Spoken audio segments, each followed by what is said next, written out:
I wanna get in that country world once again.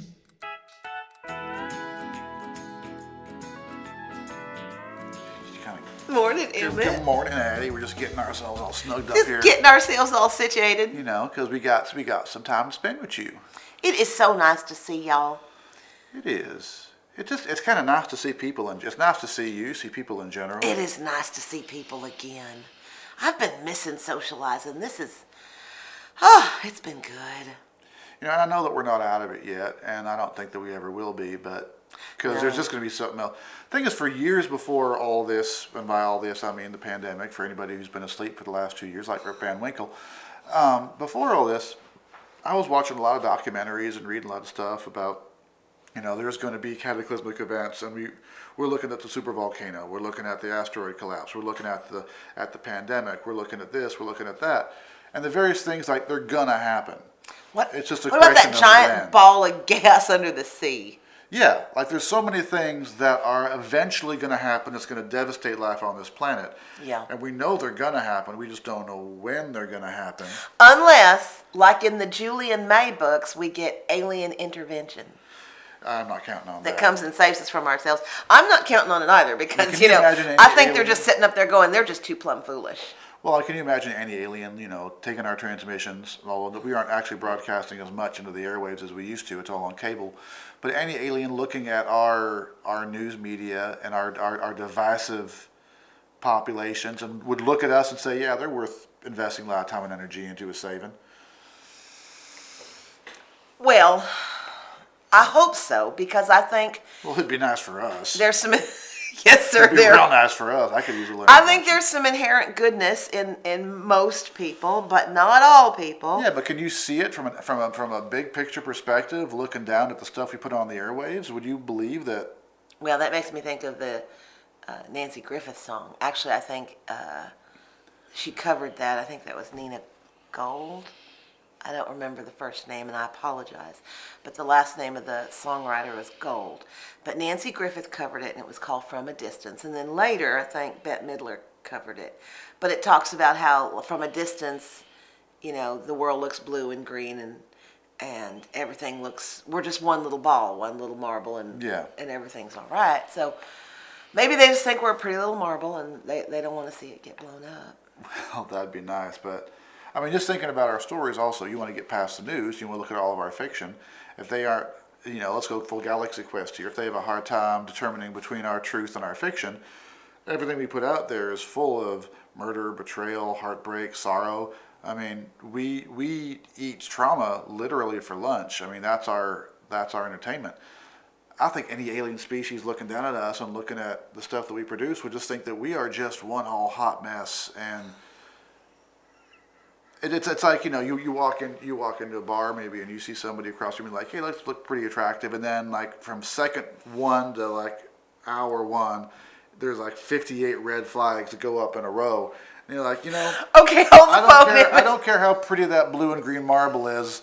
I'm going to walk away from this before it gets bad. Are you likening alien intervention and saving planet Earth to like a hookup seeing in a bar? Hookup in a bar? Yeah, absolutely. What goes from, oh, that looks like that could be a beautiful little interlude into my future, it goes from that to, oh, hell no. Yeah, I think that any aliens exploring Earth would definitely go from like, I want to hit that, to I want to quit that.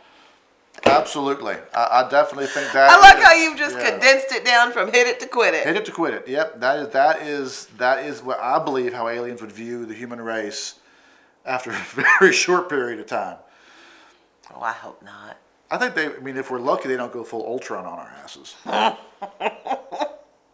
I mean, that's an interesting thing. Like Marvel put that in their comics back in was it the late 60s, early 70s? The idea that if we developed AI would take about a nanosecond to look at human history and say, nope, not doing that anymore. Yeah, and it's like, you know, you can't entirely blame them. No. It's like, no, all right, I kind of see from a non-human standpoint that might be the reaction. Well, you know, people like to say people who do not remember history are doomed to repeat it. But clearly, we have the memory of a gnat because... Oh, yeah, we are not We are not good. We are not learning from our mistakes. No, not by a long shot. No.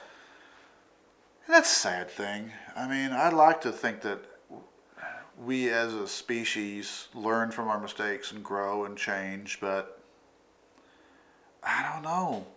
I know the arc of history is long. I know all that. And there's the whole, self-correct. And I look and I read history, I'm like, damn, all right, that's pretty bad.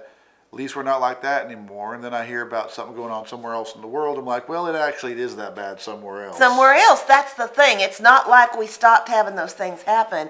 They're just not happening in our own backyard. And so we are a little myopic and we don't see. We're not paying attention. We think that our block is the world for the most part. We do. And it's not, and it's. We do think our block is the world. We think that the best we have it on our block is the best it could possibly be, and other places are a whole lot better. And we think that the worst in our block is the worst it can be, and other places are a whole lot worse. Yeah. Our experience is our experience, but our experience is not global reality. No. And that's why stories are important. Oh, yeah. So we can exercise and understand the world for other people.